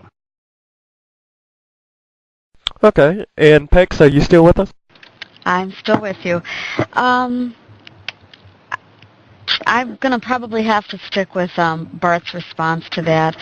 I'm just, from my vantage point of playing Great Lakes and Baja now, I know how hard it is to split my time, and to split my time between what we've got going now and going to a pre-UOR shard would be rough, although I could see there's definitely an attraction to a pre-UOR shard. Some of my best times in UO were then versus what it is now. Oh, okay, well, just aside from, having to leave your guild behind or anybody, any friends or guild members behind, would you be more inclined to go, Sir Bart, if you didn't have those things holding you back? I don't know. I'd have to think about it. I would probably try it just like I did when I played Siege Perilous. Okay, well, let me ask you this then. Did you ever play prior to Trammel, or did you come after Trammel? I started playing 2 weeks after the game went out of beta. Okay, so you do know what it was like back then. Yes, the game was much more interesting back then. There was a lot more opportunities to have fun. Okay, and in Pex, when did you exactly begin playing Ultima Online, if you don't mind me asking? November of '97. Excellent. I was December of 1997, so yeah, we ain't too far away. Next question I got coming up here for you guys is, just exactly what would you say is the secret recipe for holding such a large guild together? What do you think it really takes to, keep a guild your size together and everybody happy and going and working together and all, and to basically eliminate the drama? Boy, that's probably the hardest question. Drama's impossible to eliminate. You always have to deal with it. The biggest thing you have to keep in mind is fairness. You got to try and be fair, even though you have a member who's been with you 3-4 years. If they get in an argument with a newer member, you have to be fair, and you have to be the same across the board, and you can't really allow clicks to form. And if there's a click forming, you, as the GM, I kind of always have a tendency to try and force everybody to do what we're doing, so we're not breaking off into little splinter groups doing our own thing. But the main issue is being fair to everybody and trying to squish drama as quickly as possible. That's about the best advice I could give. Okay, and by any chance, Pex, do you have any advice that you can give on that as well? Basically, being a so-called council member, do you have any advice on what really works for you as a council member? I think being fair really, it kind of hits the nail on the head. In addition to that, just listening to your people. You get a lot of people that you hear about, well, I told my GM this, and he didn't want to hear it, or he's really good friends with this guy, so it just didn't matter. It's listen. You listen with them, you sympathize with their cause, and, if you can fix what they think is wrong, by all means, you fix it. If you can't fix it, you at least put it on the table for discussion. I think as long as an equal amount of respect, yes, Bart is the GM, and yes, I'm one of his ops, but does it make us any better than the next guy standing, the other guy standing next to us on the field? No. Does it make us any better? It doesn't make us any worse. We're all on the same level playing field. We know each other in the game. There's a lot of us that know each other out of the game. BC has an annual barbecue every year in July. We all go to Bart's house for the weekend. And people sit around, they drink, they talk, tell stories, we barbecue. It's just an all-around good time. So we know our people on a higher level than just as that person in the game. We know a lot of these people outside of the game, too, and I think that makes a huge difference. Oh, that's very interesting that you bring up there, and I do like the fact that you guys actually get together in real life as well, and basically, get to know each other a lot better. I'm just curious as to, how big of a turnout is that usually whenever you guys get together in real life to have a barbecue or something like that? Just how many people from BC would you say, and do you guys go out in like the real life community and basically interact with Ultima Online players as well? Bart? We've the last one we did this July, we had like 25 people come over to my house. We usually go over to the casinos where I live one night. One year we had over 35 people. We've met in Phoenix, we've met in Chicago, we've met in Detroit. We try and get around, but usually we always have one time during the year where everybody comes over to St. Louis where I live. But we haven't really interacted very much with the other UO community members. We had one gentleman go to one of those Gen Con games, and at the UO area where the people were meeting to play UO, when the devs were doing their speech and asking people what guild they're in, when our person that went there told people he was in Black Company, he got booed. I'm not really sure what kind of reception we would get if we went in mass someplace. I'm sure that people aren't amused with us in game or in real life as much as that I would think they would be. Just out of curiosity, what do you got booed, or this guy got booed? When was that? It was the last Gen Con. So 2004, right? Correct. All right. I think Sakara's got one more last question, and then I think we're going to pretty much wrap it up after that. So I'm going to go ahead and turn it back over to her. Thank you. Actually, I got a couple questions, but the first one is really more about what the comment you just made. Does it bother you in any way that your play style, which is a really valid play style, like I'm not hating on you at all. I think every single possible play style is a valid one in UO, even though some of them are less popular than others. But does it bother you at all knowing that so many people have such a strong dislike for you because of the play style that you chose, and that so many people feel that you're ruining the game for them in a way because of the play style that you chose and because of the kind of guild you've decided to run? To be honest, no, it doesn't bother me one bit. People have they can pick whatever play style they want to just as well as I have picked mine. And if it wasn't me trying to run GL or impose BC's will upon it, it would be another group. It's been tried in the past. Other guilds have tried to do the same thing. So it really wouldn't matter if BC was here or not. There'd be somebody here trying to be on top of the heap. Yes, but, I mean, you have to admit that BC seems to be the one guild in all of UO. I might be wrong here, and if I am, I would love for somebody to correct me, but as far as I know, in all of UO, BC is really the one guild that we could say truly has monopoly and pretty much total and complete control of Felucca on their respective shard. I know for a while there, LA was also living a situation that was fairly similar, even though things seem to have somewhat changed right now. But it seems to be you guys really seem to be the one guild that has that right now. Whereas we have a willingness to adjust. We're willing to adapt. A lot of guilds, you take away their 5-6 casting, and they just couldn't deal with it anymore. Look at UOF. Their claim to fame was 5-6 casting. And then once people learned how to fight that and combat it, they weren't really effective anymore. I mean, they came to GL, they were effective the first 2 or 3 weeks on the shard, but then once people learned strategy on how to deal with it, after about 3 weeks of getting their heads handed to them, they went back to where they came from. It's just guilds need to learn to work together. If people organized, they could defeat BC.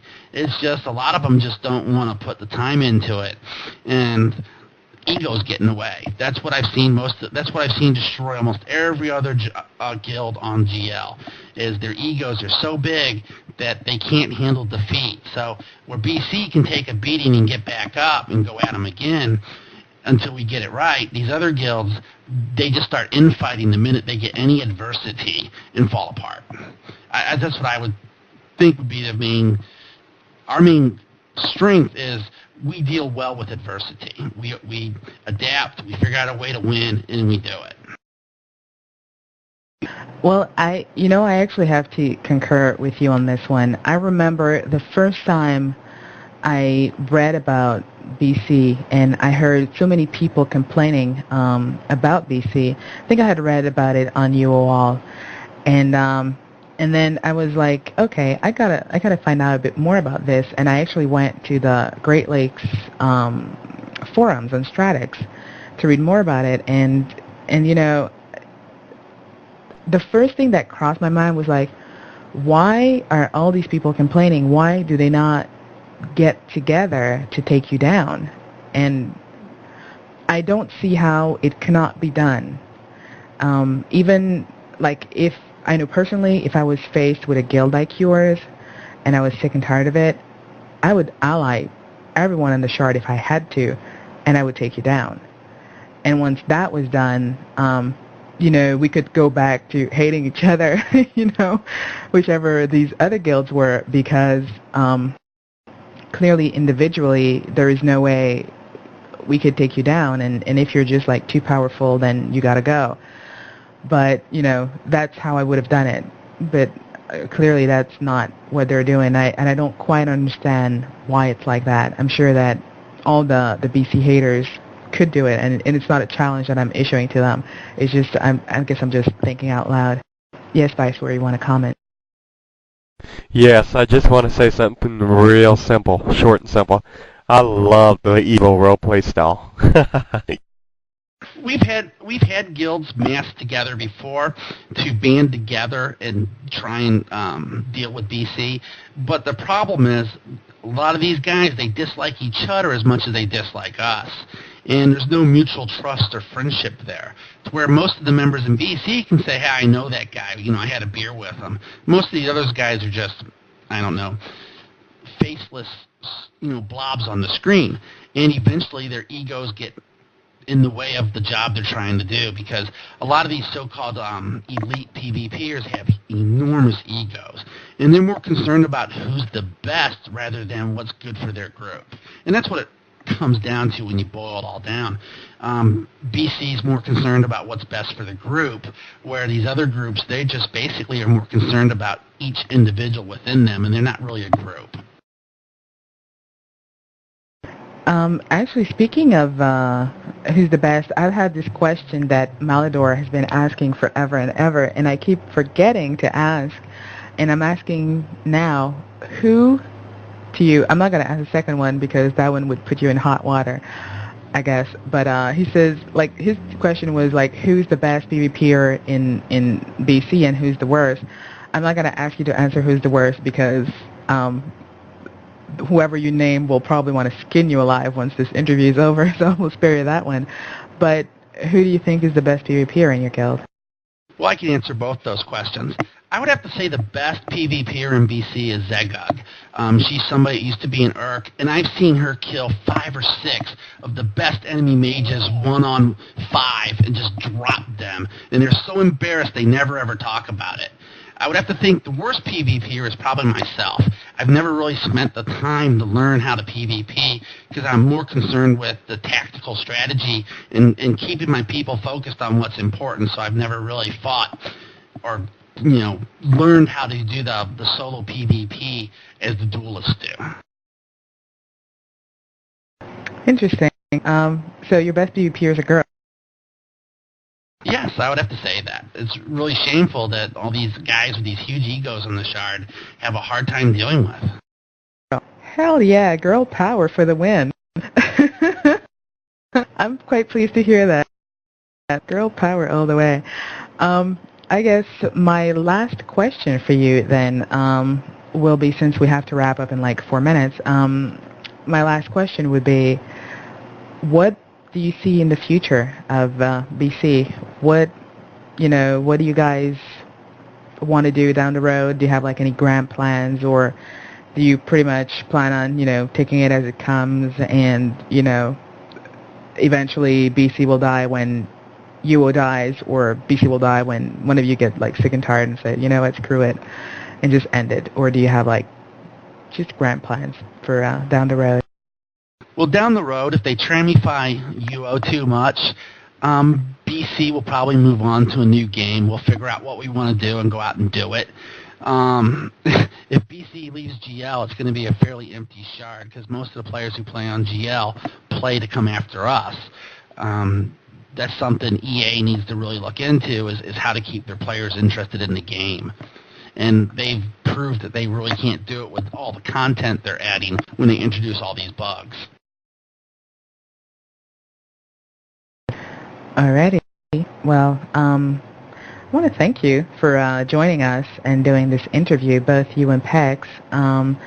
And I also want to thank everybody that joined us in IRC and that mostly behaved. Some of them were getting a little wild there for a second, but I think most of them were very well behaved. So thank you everybody that joined us in IRC and that sent their questions through ICQ. I do hope, well, for you guys really, it's interesting to have every single type of a guild in the game, and I do hope that UO continues to remain an interesting enough game that you decide to stick around. I'm sure that some of the Great Lakes members that are BC haters are probably cussing the heck out of me right now because they would probably rather see you leave so that they can have a chance. But, very often people wish things to be a certain way, and when they do get what they wished for, they're like, it wasn't what I thought it would be. So, people might be sorry if BC does end up leaving. But I do wish you guys the very best, and if you want to maybe say some parting words to the people listening, Sir Bart? Well, I'd like to thank you for having us on here. It's always interesting to talk to the community at large. I never post on Stratix, so I very rarely, if anything I say, gets out to the UO public. But no, this was interesting, and I'm hoping they fix UO PvP and make it meaningful. They really need to do something. There was more control and content. Thank you very much for having us. It was my pleasure. Pex, do you have any parting words? I too would like to thank you for having us. This was definitely a fun experience for us, and hopefully some group from some other shard has heard us talking today and decides to come over to play with us on Great Lakes. You would definitely welcome some more competition over there.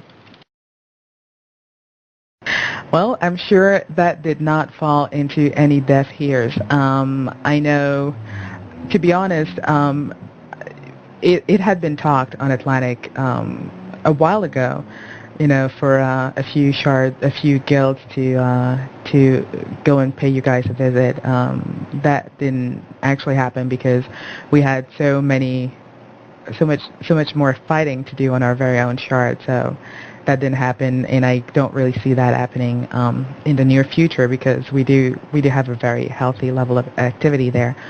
But who knows? Maybe some other shards that are fairly bored and looking for some action may come and pay you guys a visit.